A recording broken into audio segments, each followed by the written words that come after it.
Subscribe now and press the bell icon. Never miss an update.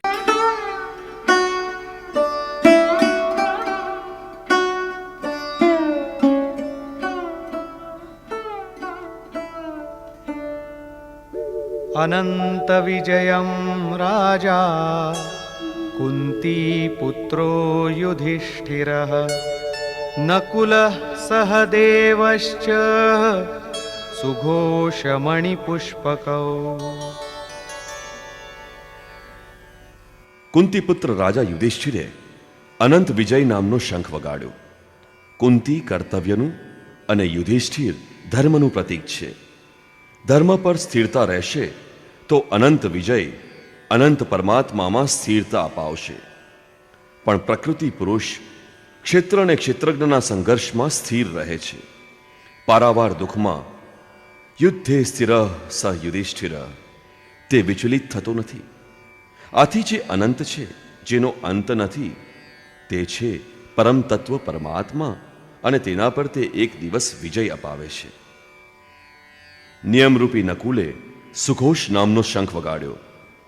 જેમ જેમ નિયમ ઉન્નત થશે તેમ અશુભનું શમન થશે, શુભ ઘોષિત થશે. સત્સંગરૂપી સહદેવે મણિપુષ્પક નામનો શંખ વગાડ્યો.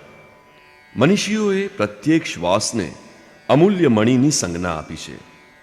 હીરા જૈસી શ્વાસા બાતો મેં બીતી જાય. સાધુ પુરુષોની વાણી સાંભળવી એ એક પ્રકારનો સત્સંગ છે, પરંતુ યથાર્થ સત્સંગ તો આંતરિક હોય છે. શ્રી કૃષ્ણના કહેવા મુજબ તો આત્મા જ સત્ય છે, સનાતન છે. ચિત્ત બધામાંથી પોતાને સંકોરીને આત્માની સંગત કરે ત્યારે વાસ્તવિક સત્સંગ કહેવાય. આ સત્સંગ ચિંતન, ધ્યાન અને સમાધિના અભ્યાસથી જ પ્રાપ્ત થાય છે. જેમ જેમ સત્યના સાનિધ્યમાં ધ્યાન ટકવા માંડશે તેમ તેમ એક એક શ્વાસ પર નિયંત્રણ આવતું જશે અને મન સહિત તમામ ઇન્દ્રિયો કાબૂમાં આવી જશે. જે દિવસે સંપૂર્ણપણે નિરોધ થઈ જશે તે દિવસે પરમ તત્વ પ્રાપ્ત થશે. વાજિંત્રોની જેમ જ આપણું ચિત્ત આત્માના સ્વર સાથે સ્વર મેળવીને સંગત કરે એ જ સત્સંગ છે. બાહ્યમણી કઠોર હોય છે, પરંતુ શ્વાસમણી પુષ્પ કરતાં પણ કોમળ હોય છે. પુષ્પ તો વિકસિત થતા કે તૂટી જતા કરમાય છે, પણ તમે હવે પછીના શ્વાસ સુધી જીવતા રહેશો એની કોઈ ગેરંટી નહીં આપી શકો. પરંતુ સત્સંગ સફળ થતા શ્વાસ ઉપર નિયંત્રણ પ્રાપ્ત થાય છે અને પરમ લક્ષ્યની પ્રાપ્તિ થાય છે. આનાથી આગળ પાંડવોએ બીજી કોઈ ઘોષણા કરી નથી, પરંતુ પ્રત્યેક સાધન નિર્મળતાના માર્ગ ઉપર થોડુંક થોડુંક અંતર કાપી આપે છે. આગળ કહે છે,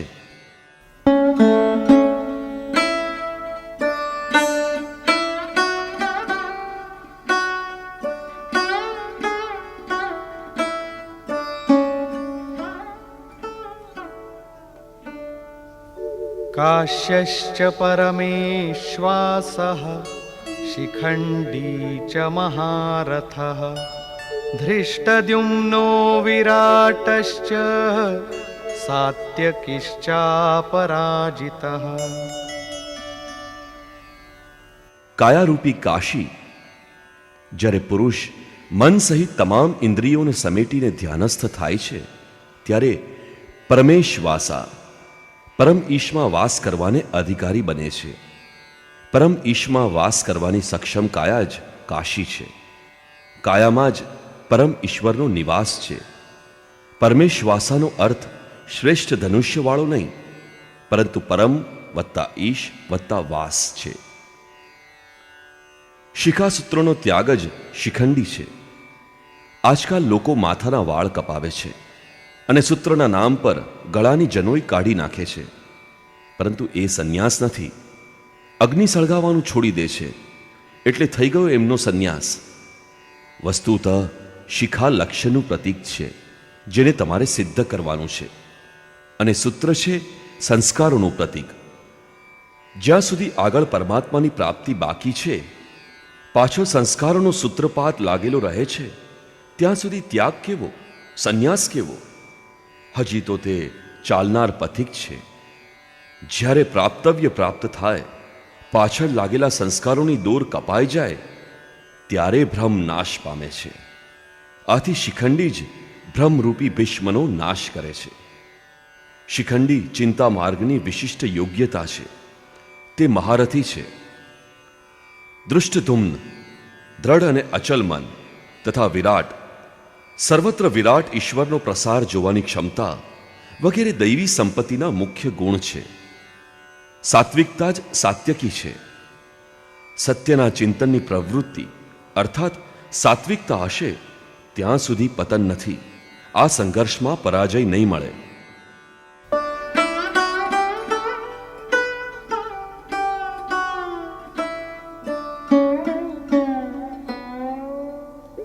દ્રુપદો દ્રૌપદેયાશ્ચ સર્વશઃ પૃથિવીપતે સૌભદ્રશ્ચ મહાબાહુ શંખાન દદ્મુ પૃથક પૃથક.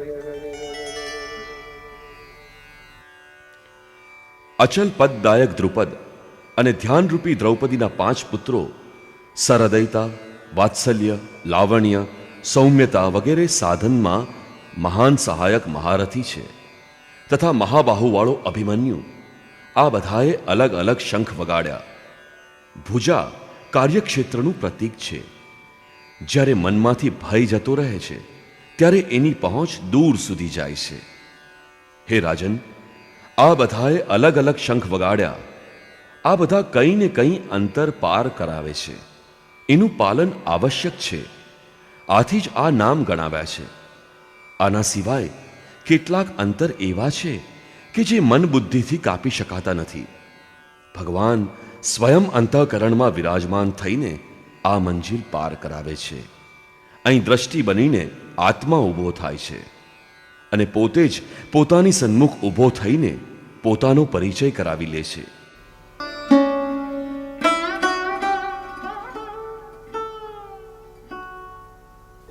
સઘોષોધાર્તરાષ્ટ્રાણામ હૃદયાનિ વ્યદારયત નભશ્ચ પૃથિવીમ ચૈવ તુમુલો વ્યનુનાદયન.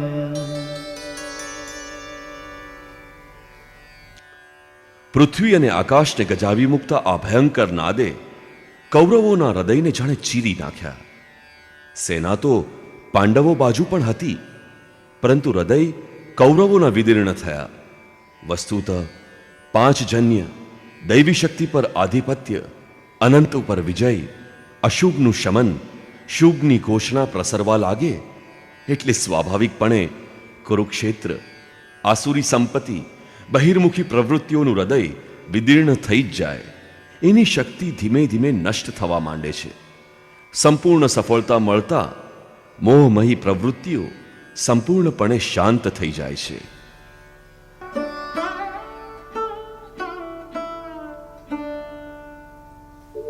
અથ વ્યવસ્થિતાન દૃષ્ટ્વા ધાર્તરાષ્ટ્રાન કપિધ્વજઃ પ્રવૃત્તે શસ્ત્ર સંપાતે ધનુરુદ્યમ્ય પાંડવઃ ઋષિકેશં તદા વાક્યં ઇદમાહ મહીપતે સેનયોરુભયોર્મધ્યે રથમ સ્થાપયમેચ્યુત.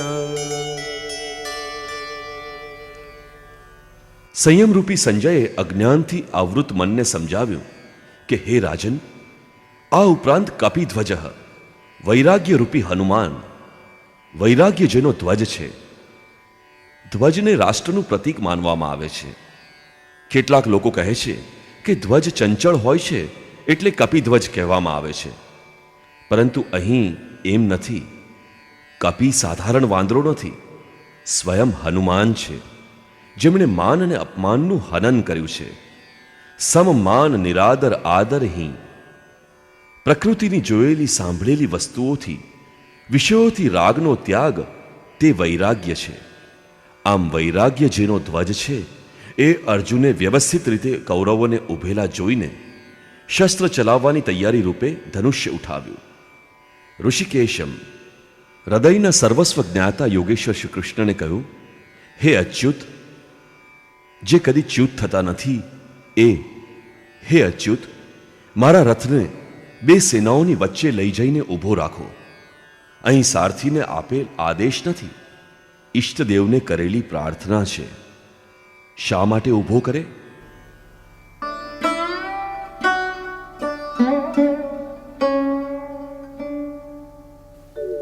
यावदेतान् निरीक्षेऽहं योद्धुकामानवस्थितान् कैर्मया सह योद्धव्यम् अस्मिन् रणसमुद्यमे.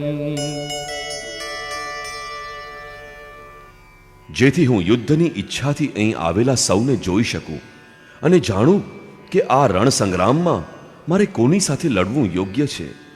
આ યુદ્ધમાં મારે કોની સાથે યુદ્ધ કરવાનું છે. योत्स्यमानान् वेक्षेऽहं य एतेऽत्र समागताः धार्तराष्ट्रस्य दुर्बुद्धेर् युद्धे प्रियचिकीर्षवः. દુર્બુદ્ધિ દુર્યોધનનું યુદ્ધમાં હિત કરવાની ઈચ્છાવાળા અહીં એકઠા થયેલા યોદ્ધાઓને હું જોવા માંગુ છું. આથી રથ ઊભો કરો. મોહરૂપી દુર્યોધન, મોહમયી પ્રવૃત્તિઓનું કલ્યાણ ઈચ્છતા જે રાજા આ યુદ્ધમાં આવ્યા છે તેમને હું જોવા માંગુ છું. સંજય ઉવાચ.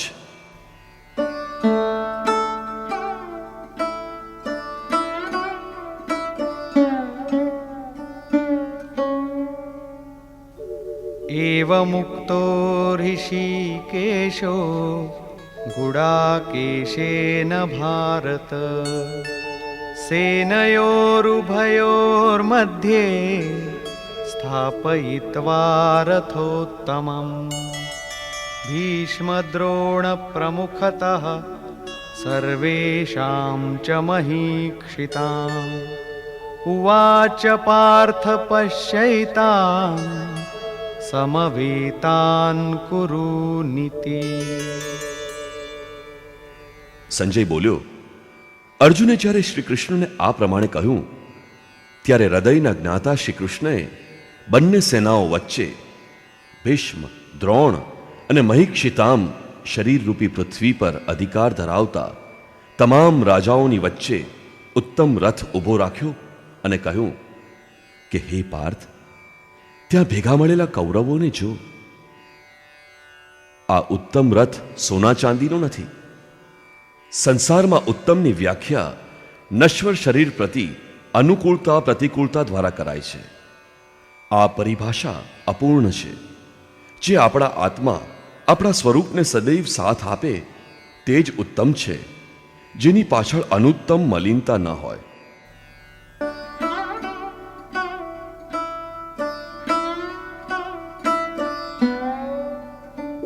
तत्रापश्यत् स्थितान् पार्थः पितॄनथ पितामहान् आचार्यान् मातुलान् भ्रातॄन् पुत्रान् पौत्रान् सखींस्तथा श्वशुरान् सुहृदश्चैव सेनयोरुभयोरपि.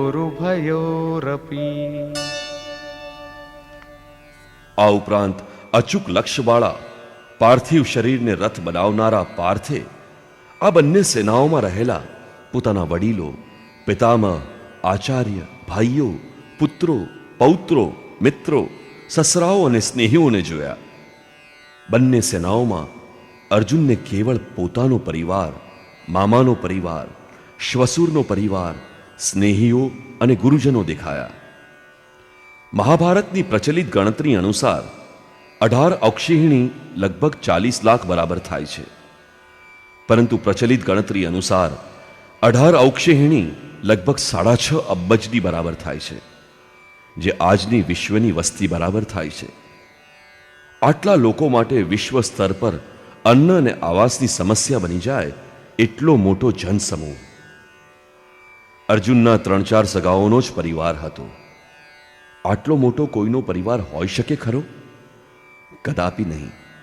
આ તો હૃદયરૂપી દેશની વાત છે.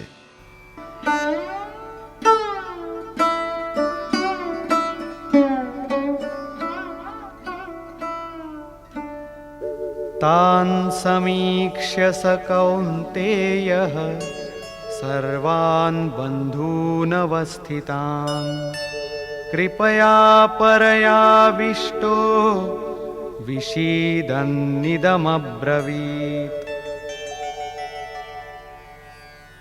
આ રીતે ઉભેલા પોતાના બધા સગાઓને જોઈને અત્યંત કરુણાથી આવૃત કુંતીપુત્ર અર્જુને ખેદ વ્યક્ત કર્યો. અર્જુન શોક કરવા લાગ્યો, કેમ કે એણે જોયું કે આ બધો તો પોતાનો જ પરિવાર છે.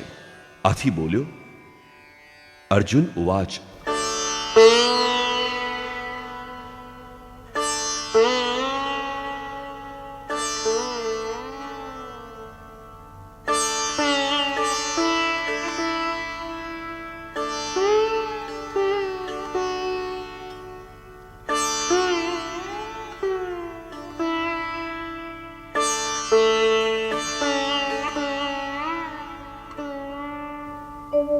દૃષ્ટ્વેમં સ્વજનં કૃષ્ણ યુયુત્સું સમુપસ્થિતં સીદન્તિ મમ ગાત્રાણિ મુખં ચ પરિશુષ્યતિ વેપથુશ્ચ શરીરે મે રોમહર્ષશ્ચ જાયતે.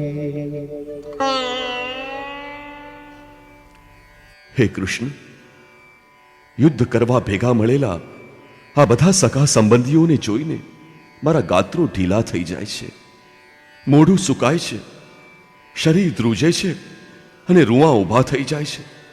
એટલું જ નહીં, પરંતુ ગાંડીવં સ્રંસતે હસ્તાत् ત્વક્ચૈવ પરિદહ્યતે ન ચ શક્નોમ્યવસ્થાતું ભ્રમતીવ ચ મે મનઃ. મારા હાથમાંથી ગાંડીવ ધનુષ સરી જાય છે, ચામડી વળે છે. અર્જુનને તાવ ચડી આવ્યો. તે સંતપ્ત થઈ ઉઠ્યો કે આ કેવું યુદ્ધ છે જેમાં સ્વજનો જ ઊભા છે. અર્જુનને ભ્રમ થઈ ગયો. તે કહે છે, હવે મારાથી ઊભા રહી શકાતું નથી. હવે આગળ જોવાની મારામાં શક્તિ રહી નથી. નિમિત્તાનિ ચ પશ્યામિ વિપરીતાનિ કેશવ ન ચ શ્રેયોનુપશ્યામિ હત્વા સ્વજનમાહવે. હે કેશવ, આ યુદ્ધમાં હું અશુભ ચિહ્નો જોઉં છું. યુદ્ધમાં સ્વજનોને મારીને હું મારું કશું હિત થતું જોતો નથી. કુળને મારીને કલ્યાણ કેવી રીતે થાય?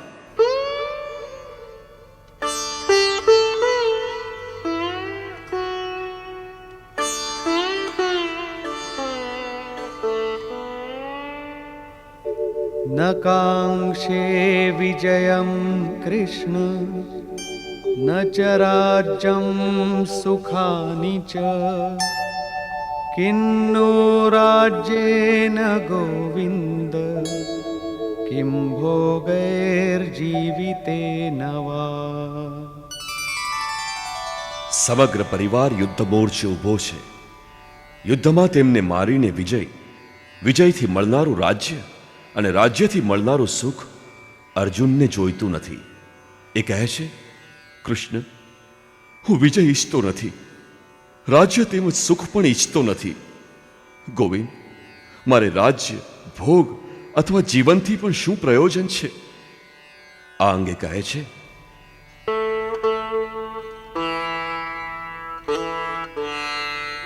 યેષામર્થે કાંક્ષિतं નો રાજ્યં ભોગાઃ સુખાનિ ચ તૈમેવ સ્થિતા યુદ્ધે प्राणांस्त्यक्त्वा धनानि च. જેને માટે રાજ્ય ભોગ અને સુખ વગેરે ઈચ્છીએ છીએ એ જ પરિવાર જીવનની આશા છોડીને યુદ્ધના મેદાનમાં ઊભો છે. મને રાજ્યની ઈચ્છા હતી, પણ તે પરિવાર માટે હતી. ભોગ, સુખ અને ધનની પિપાસા સ્વજનો અને પરિવાર સાથે એને ભોગવવા માટે હતી. પરંતુ જ્યારે બધા જ પ્રાણોની આશા છોડીને ઊભા છે ત્યારે મને સુખ, રાજ્ય કે ભોગની ઈચ્છા નથી. હા, બધું એમના માટે ગમતું હતું. એમનાથી અલગ થઈને મારે એની કોઈ આવશ્યકતા નથી. જ્યાં સુધી પરિવાર રહેશે ત્યાં સુધી વાસના રહેશે. ઝૂંપડીમાં રહેનાર પણ પોતાના કુટુંબ, મિત્ર, સ્વજનોને મારીને વિશ્વનું સામ્રાજ્ય સ્વીકારશે નહીં. અર્જુન આ જ કહે છે કે મને ભોગ પ્રિય હતા, વિજય પ્રિય હતો, પરંતુ જેમના માટે આ બધું હતું તેઓ જ જ્યારે ન રહે તો ભોગોનો ઉપયોગ શું? આ યુદ્ધમાં કોને મારવાના છે?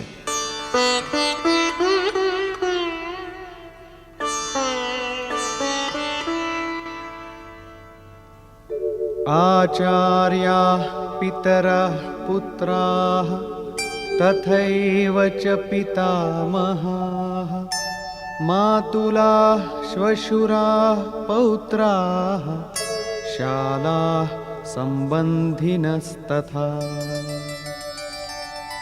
આ યુદ્ધમાં આચાર્યો, વડીલો, પુત્રો તથા એ જ રીતે દાદા, મામા, શ્વસુર, પૌત્રો, શાળા તથા તમામ સંબંધીઓ છે.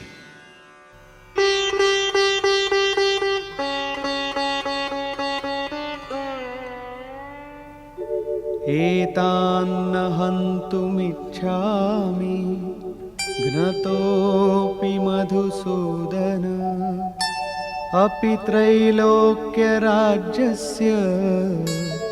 हेतो किन्नु मही कृते. હે મધુસૂદન, ભલે તેઓ મને હણી નાખે, 3 લોકના રાજ્યને ખાતર પણ હું તેમને હણવા ઈચ્છતો નથી. તો આ ભૂમિને ખાતર તો કેમ હણું? 18 ઔક્ષિણીની સેનામાં અર્જુનને પોતાનો પરિવાર જ દેખાયો. આટલા બધા સ્વજનો વાસ્તવમાં કોણ છે? હકીકતમાં તો અનુરાગ જ અર્જુન છે. ભજનના આરંભમાં પ્રત્યેક અનુરાગીની સમક્ષ આ જ સમસ્યા રહી છે. બધા ઈચ્છે છે કે ભજન કરીને તે પરમ સત્યને મેળવીએ, પરંતુ કોઈ અનુભવી સદ્ગુરુની છત્રછાયામાં કોઈ અનુરાગી જ્યારે ક્ષેત્ર અને ક્ષેત્રજ્ઞનો સંઘર્ષ સમજે કે પોતે કોની સાથે લડવાનું છે ત્યારે તે હતાશ થઈ જાય છે. તે ઈચ્છે છે કે પોતાના પિતાનો પરિવાર, શ્વસુરનો પરિવાર, મામાનો પરિવાર, સ્નેહીજનો, મિત્રો, ગુરુજનો બધા જ સાથે રહે, બધા સુખી રહે અને આ બધાની વ્યવસ્થા કરતા પરમાત્મા સ્વરૂપની પ્રાપ્તિ પણ કરી લઈએ. પરંતુ જ્યારે એને સમજાય છે કે આરાધનામાં અગ્રેસર થવા માટે પરિવાર છોડવો પડે, આ સંબંધીઓનો મોહ ત્યાગવો પડે, ત્યારે તે અધીર થઈ જાય છે. પૂજ્ય મહારાજજી કહેતા હતા કે મરવું અને સાધુ થવું બંને બરાબર છે. સાધુ માટે દુનિયામાં બીજા જીવિત હોઈ શકે, પરંતુ ઘરવાળાના નામ પર કોઈ નથી હોતા. જો કોઈ હોય તો તે લગાવશે. મોહ સમાપ્ત ક્યાં થયો છે? લગાવનો સંપૂર્ણ ત્યાગ, મોહનું સહ અસ્તિત્વ દૂર થતાં વિજય નિશ્ચિત બને છે. આ સંબંધોનો વિસ્તાર એટલે જ જગત, અન્યથા જગતમાં આપણું શું છે? તુલસીદાસ કહચિદ વિલાસ જગ, બૂજત બૂજત બુજય. મનનો વિસ્તાર જ જગત છે. યોગેશ્વર શ્રી કૃષ્ણએ પણ મનના પ્રસારને જગત કહીને સંબોધન કર્યું છે. જેણે આ પ્રભાવને રોકી લીધો તેણે ચરાચર જગત જ જીતી લીધું. ઇહૈવ તૈર્જિત સર્ગો યેષામ સામ્યે સ્થિતમ મનઃ. આમ ગીતામાં કહ્યું છે. માત્ર અર્જુન અધીર હતો એવી વાત નથી. અનુરાગ તો બધાના હૃદયમાં છે. પ્રત્યેક અનુરાગી અધીર થાય છે. એને સંબંધી યાદ આવવા માંડે છે. પહેલા એ વિચારતો કે ભજનથી કંઈક લાભ થશે તો આ લોકો સુખી થશે, એમની સાથે રહીને સુખ ભોગવીશું. પરંતુ એ લોકો સાથે જ ન રહે તો સુખ લઈને પણ શું કરવાનું? અર્જુનની દ્રષ્ટિ રાજ્ય સુખ પૂરતી સીમિત હતી. તે ત્રિલોકના સામ્રાજ્યને જ સુખની પરાકાષ્ઠા સમજતો હતો. એની આગળ પણ કોઈ સત્ય છે એની જાણકારી અર્જુનને હમણાં નથી.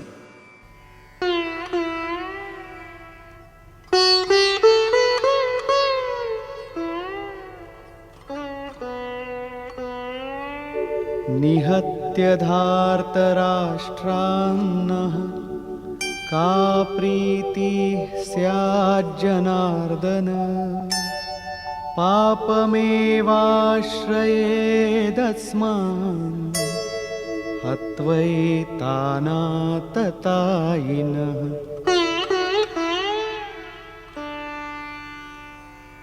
હે જનાર્દન, ધૃતરાષ્ટ્રના પુત્રોને મારીને પણ અમને ક્યાંથી પ્રસન્નતા મળવાની હતી? જ્યાં ધૃતરાષ્ટ્ર અર્થાત દૃષ્ટતાનું રાષ્ટ્ર છે, એમાં ઉત્પન્ન થયેલ મોહરૂપી દુર્યોધન વગેરેને મારીને પણ અમને શું પ્રસન્નતા મળવાની? આ આતતાઈઓને મારીને પણ અમને પાપ જ લાગશે. જે જિંદગીમાં તુચ્છ લાભ માટે અનીતિ અપનાવે છે તે આતતાઈ કહેવાય. પરંતુ આત્માના પથમાં અવરોધ ઊભો કરે તે તો સૌથી મોટો આતતાઈ છે. આત્મદર્શનમાં બાધક થનાર કામ, ક્રોધ, લોભ, મોહ વગેરેનો સમૂહ એ આતતાઈ છે.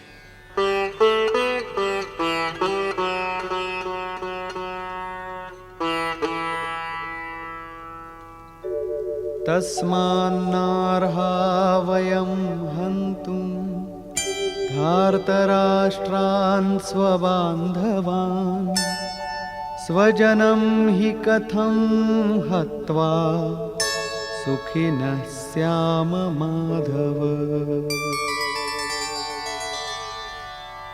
તેથી હે માધવ, અમારા પોતાના જ બંધુઓ એવા ધૃતરાષ્ટ્ર પુત્રોને હણવા અમારે માટે યોગ્ય નથી. પોતાના બંધુઓ ક્યાંથી? એ તો શત્રુ નહોતા. વાસ્તવમાં શરીરના સંબંધો અજ્ઞાનથી ઉત્પન્ન થાય છે. આ મામા છે, સસરા છે, સ્વજન સમુદાય છે, આ બધું અજ્ઞાન છે. શરીર નશ્વર છે તો આ સંબંધો ક્યાં રહેવાના? મોહ છે ત્યાં સુધી સ્નેહીજન છે, આ પરિવાર છે, આપણી દુનિયા છે. મોહ નથી તો કંઈ પણ નથી. આથી તો શત્રુ પણ અર્જુનને સ્વજન દેખાય છે. એ કહે છે કે પોતાના કુટુંબને મારીને પણ અમે કેવી રીતે સુખી થઈએ? અજ્ઞાન અને મોહ ન રહે તો કુટુંબનું અસ્તિત્વ પણ ન રહે. આ અજ્ઞાન જ્ઞાનનું પ્રેરક પણ છે. ભર્તૃહરિ, તુલસીદાસ વગેરે અનેક મહાનુભાવોને વૈરાગ્યની પ્રેરણા પત્ની પાસેથી મળી, તો કોઈ અપરમાના વ્યવહારથી ખિન્ન બનીને વૈરાગ્યના માર્ગ ઉપર ચાલી નીકળ્યા હોવાનું દેખાય છે.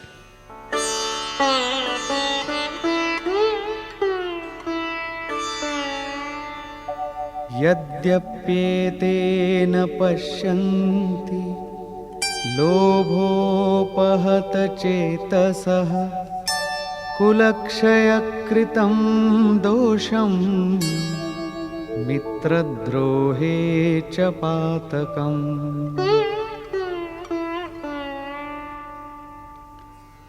લોભથી તેમના ચિત્ત ભ્રષ્ટ થયેલા છે, એટલે તેઓ કુળનાશના દોષને અને મિત્રદ્રોહના પાપને સમજી શકતા નથી.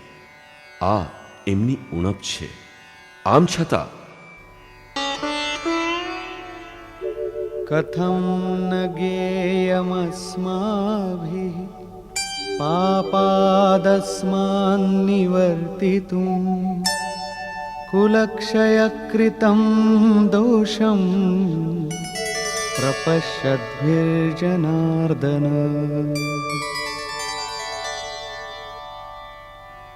હે જનાર્દન, કુળનાશના દોષને સમજનારા અમે આપમાંથી બચવાનું કેમ ન વિચારીએ?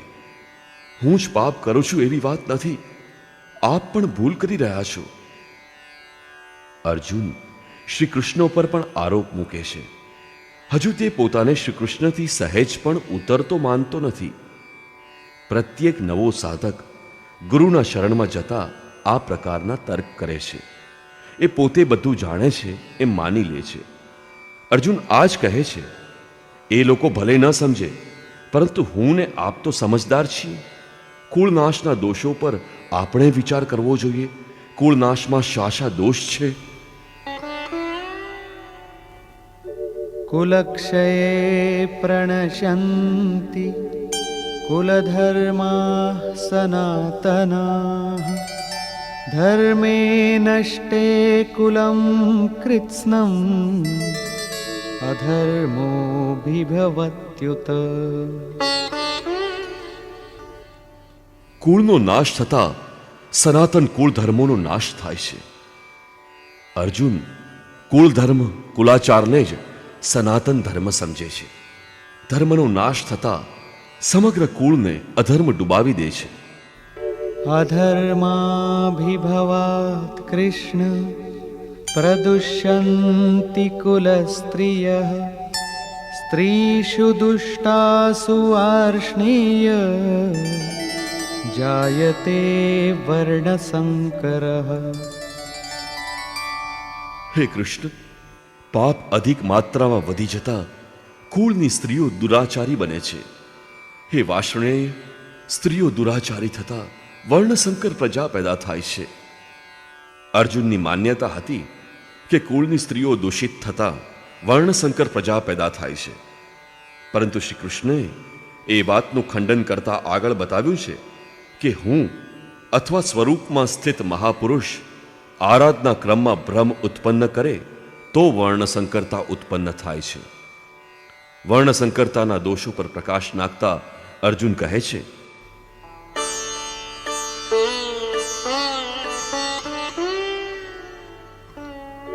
संकरो नरकायैव कुलघ्नानां कुलस्य च पतन्ति पितरो येषां लुप्तपिण्डोदकक्रियाः।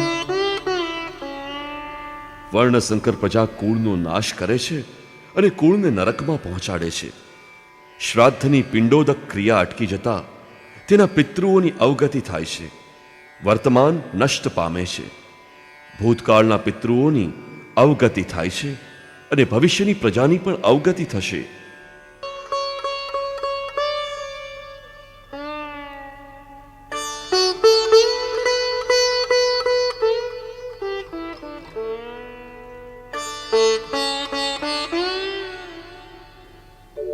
दोषैरेतैः कुलघ्नानां वर्णसंकरकारकैः उत्साद्यन्ते जातिधर्माः कुलधर्माश्च शाश्वताः।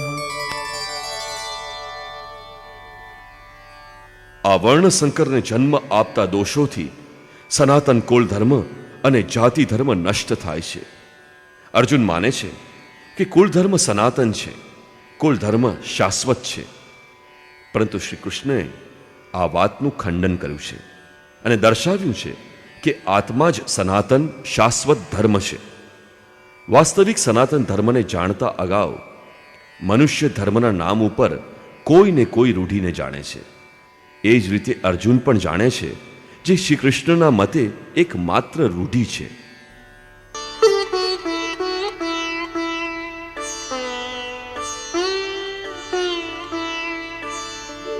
उत्सन्नकुलधर्माणां मनुष्याणां जनार्दन नरके नियतं वासो भवतीत्यनुशुश्रुम। હે જનાર્દન, જેમના કુલ ધર્મનો નાશ થયો હોય એવા મનુષ્યો અનંત કાળ સુધી નરકમાં પડે છે. કુલ ધર્મ જ નાશ પામતો નથી, પરંતુ શાશ્વત સનાતન ધર્મ પણ નાશ પામે છે. આપણે જોયું નથી પણ સાંભળતા આવ્યા છીએ કે ધર્મ જ નાશ પામે તો એવા પુરુષનો અનંત કાળ સુધી નરકમાં વાસ થાય છે. अहो बत महत्पापं कर्तुं व्यवसिता वयं यद्राज्यसुखलोभेन हन्तुं स्वजनमुद्यताः।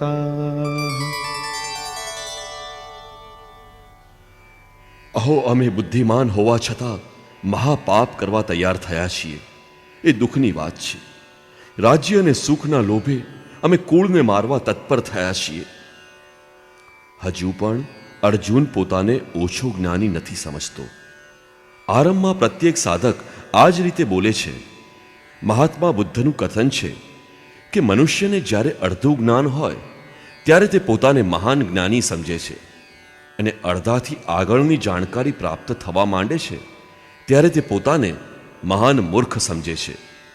બરાબર આ જ પ્રમાણે અર્જુન પણ પોતાને જ્ઞાની સમજે છે. તે શ્રી કૃષ્ણને સમજાવે છે કે આ પાપથી કોઈ કલ્યાણ થવાનું નથી. માત્ર રાજ્ય અને સુખના લોભમાં લડીને અમે કુળનાશ કરવા તત્પર થયા છીએ. એ મહાન ભૂલ છે. હું ભૂલ કરી રહ્યો છું એટલું જ નહીં, પરંતુ તમે પણ ભૂલ કરી રહ્યા છો. અર્જુને એક ધક્કો શ્રી કૃષ્ણને પણ માર્યો. અંતમાં અર્જુન પોતાનો નિર્ણય જણાવે છે.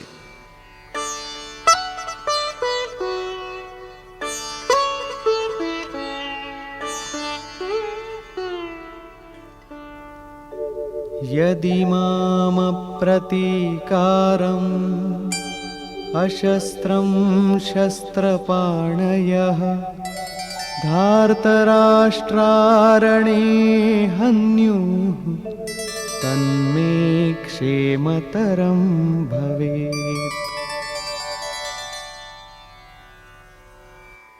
શસ્ત્ર ધારણ કરેલા ધૃતરાષ્ટ્રના પુત્રો જો મને શસ્ત્ર વિનાના અને પ્રતિકાર ન કરનારને રણમાં હણી નાખે તો એ મારે માટે વધારે કલ્યાણદાયી હશે. ઇતિહાસ તો કહેશે કે અર્જુન મહાન હતો, જેણે પોતાનું બલિદાન આપીને યુદ્ધને નિવાર્યું. માસૂમ બાળકો સુખી રહે, કુળ બચી જાય એ માટે લોકો પ્રાણની આહુતિ આપી દે છે. મનુષ્ય પરદેશ જતો રહે, વૈભવશાળી મહેલમાં રહેવા લાગે, પરંતુ 2 દિવસ બાદ એને પોતાની છોડી દીધેલી ઝૂંપડી યાદ આવવા માંડશે. મોહ ખૂબ જ પ્રબળ હોય છે. આથી જ અર્જુન કહે છે કે શસ્ત્રધારી ધૃતરાષ્ટ્રનો પુત્ર મને પ્રતિકાર ન કરનારને રણમાં હણી નાખે તો તે મારા માટે અતિ કલ્યાણકારી બનશે, જેથી પુત્રો તો સુખી રહી શકે. સંજય ઉવાચ.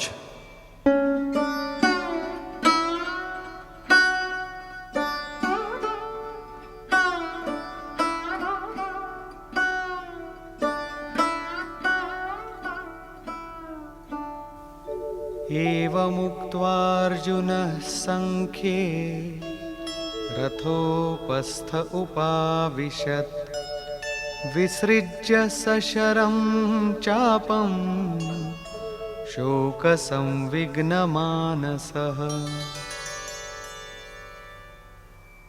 સંજયે કહ્યું, આ પ્રમાણે કહીને શોકથી વ્યગ્ર બનેલો અર્જુન રણભૂમિમાં ધનુષ બાણ છોડી દઈને રથના પાછળના ભાગમાં બેસી ગયો.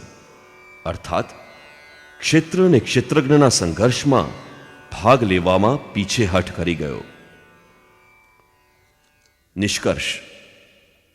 ગીતા ક્ષેત્ર અને ક્ષેત્રજ્ઞના યુદ્ધનું નિરૂપણ છે. આ ઈશ્વરીય વિભૂતિઓથી સંપન્ન ભગવત સ્વરૂપને બતાવનાર ગીત છે. આ ગીત જે ક્ષેત્રમાં થાય છે તે યુદ્ધ ક્ષેત્ર શરીર છે, જેમાં 2 પ્રવૃત્તિઓ છે, ધર્મક્ષેત્ર અને કુરુક્ષેત્ર. સૈન્યના આ સ્વરૂપ અને બળનો આધાર બતાવ્યો, અને શંખ ધ્વનિથી તેના પરાક્રમની જાણકારી મળી. એ ઉપરાંત જે સેનાની સામે લડવાનું છે એનું નિરીક્ષણ થયું, જેની ગણના 18 અવક્ષેહિણી લગભગ 6.5 અબજ કહેવાય છે, પરંતુ હકીકતમાં તે અનંત છે. પ્રકૃતિના દ્રષ્ટિકોણ 2 છે. એક ઈષ્ટ તરફી પ્રવૃત્તિ, દૈવી સંપત્તિ. બીજી બહિર્મુખ પ્રવૃત્તિ, આસુરી સંપત્તિ. બંને પ્રકૃતિ જ છે. એક ઈષ્ટની તરફ ધકેલે છે, પરમધર્મ પરમાત્માની તરફ લઈ જાય છે, અને બીજી પ્રકૃતિમાં વિશ્વાસ અપાવે છે. પહેલા દૈવી સંપત્તિને સાધીને આસુરી સંપત્તિનો અંત લાવવામાં આવે છે. પછી શાશ્વત સનાતન પરબ્રહ્મના દિગ્દર્શન અને તેમાં સ્થિતિની સાથે દૈવી સંપત્તિની આવશ્યકતા પૂરી થઈ જાય છે. યુદ્ધનું પરિણામ નીકળી આવે છે. અર્જુનને સૈન્યનું નિરીક્ષણ કરતી વખતે પોતાનો પરિવાર જ દેખાય છે. જેને મારવાનો છે. જ્યાં સુધી સંબંધ છે એટલું જ જગત છે. અનુરાગના પ્રથમ ચરણમાં પારિવારિક મોહ બાધક બને છે. સાધક જ્યારે જુએ છે કે મધુર સંબંધોમાં એટલો વિચ્છેદ પડી જાય છે કે જાણે તે સંબંધો હતા જ નહીં, ત્યારે એને ગભરામણ થવા માંડે છે. સ્વજનો પ્રત્યેની આસક્તિ દૂર કરવામાં એને અકલ્યાણ દેખાય છે. એ પ્રચલિત રૂઢિ પરંપરામાં પોતાનો બચાવ શોધે છે. આવું જ અર્જુને કર્યું. એણે કહ્યું, કુલ ધર્મ જ સનાતન ધર્મ છે. આ યુદ્ધથી સનાતન ધર્મ નાશ પામશે. કુળની સ્ત્રીઓ દૂષિત થશે. વર્ણસંકર પ્રજા પેદા થશે, જે કુલ અને કુળઘાતી બંનેને નરકમાં લઈ જશે. અર્જુન પોતાની સમજ પ્રમાણે સનાતન ધર્મની રક્ષા માટે વિકળ છે. એણે શ્રી કૃષ્ણને અનુરોધ કર્યો કે આપણે સમજદાર થઈને પણ મહાપાપ કેમ કરીએ છીએ? મતલબ કે શ્રી કૃષ્ણ પણ પાપ કરવા જઈ રહ્યા હતા. અંતમાં પાપથી બચવા માટે હું યુદ્ધ નહીં કરું એવું કહીને હતાશ અર્જુન રથના પાછળના ભાગમાં બેસી ગયો. ક્ષેત્રજ્ઞના સંઘર્ષમાંથી પાછો ખસી ગયો. ટીકાકારોએ આ અધ્યાયને અર્જુન વિષાદ યોગ કહ્યો છે. અર્જુન અનુરાગનું પ્રતીક છે. સનાતન ધર્મ માટે વિકળ થવાવાળા અનુરાગી વિષાદ યોગનું કારણ બને છે. આ જ વિષાદ મનુને થયો હતો. રામચરિત માનસમાં કહ્યું છે, હૃદય બહુત દુઃખ લાગ, જન્મ ગયો હરિ ભગતિ વિનું. સંશયમાં પડીને મનુષ્ય વિષાદ કરે છે. એને સંદેહ હતો કે વર્ણસંકર પેદા થશે જે નરકમાં લઈ જશે. સનાતન ધર્મ નષ્ટ થવાનો તેને વિષાદ પણ હતો. તેથી સંશય વિષાદ યોગનું સામાન્ય નામકરણ આ અધ્યાય માટે યોગ્ય છે. તેથી